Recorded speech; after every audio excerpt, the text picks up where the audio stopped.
আপনাদের সাথে আরেকটা বিষয় শেয়ার করছি। বিষয়টা হচ্ছে যে এই যে একতার রয়েছে, গলাচিপা একতার নাহরার যে রমজান, এই শিরু মিয়ার ছেলে রমজানের ছত্রছায়ায় কিন্তু এই একতারকে প্রতিদিন কয়েক লক্ষ টাকার শুকনো গাঁজা ও ইয়াবা আসতেছে, যার অর্গানিক তথ্য প্রমাণ আমাদের কাছে রয়েছে।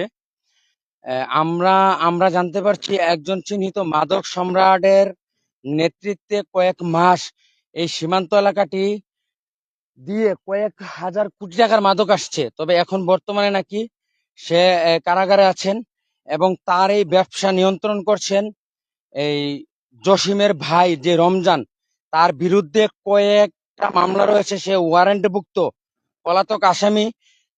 স্থানীয়দের অভিযোগ সে নাকি প্রকাশ্যেই তার সশরীরে উপস্থিত থেকে এই একটা ব্যবহার করে প্রতিদিন কয়েকশো ইয়াবা আনতেছে এবং কয়েক মন প্রতিদিন গাঁজা আসতেছে। তবে বিশেষ করে ইন্ডিয়ার যে দুলু রয়েছে, দুলু রিপন, হ্যাঁ, তাদের যে মাদকগুলো বাংলাদেশে আসে তারা কিন্তু আজকে থেকে কয়েক 25 থেকে 30 বছর পূর্বের ব্যবসায়ী।